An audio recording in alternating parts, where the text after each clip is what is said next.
Hello guys, at ayan nga po guys, at nandito ako sa likod ng bahay at nandito ako sa mga puno ng saging. Dito po sa likod ng bahay at marami pong puno ng saging at ito po ay marami na ilang beses na rin po ito naanihan ng saging. At ayan nga po ay nung isang araw ay nakapag-harvest na po ng saging uli. Ito po ay saging na saba. At ayan guys, pakita ko po sa inyo. Ayan po, hindi pa po siya pwedeng harvestin kasi ano pa siya, mura pa o bata pa.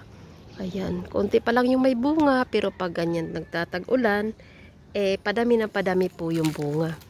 At ayan nga guys, at malinis na yung mga puno kasi dati madumi yan, ngayon malinis. Pinalinis po ng may-ari at para hindi madumi yung mga puno niya. Ayan po. Ayan po guys, at hanggang dito muna yung aking video. Maraming salamat!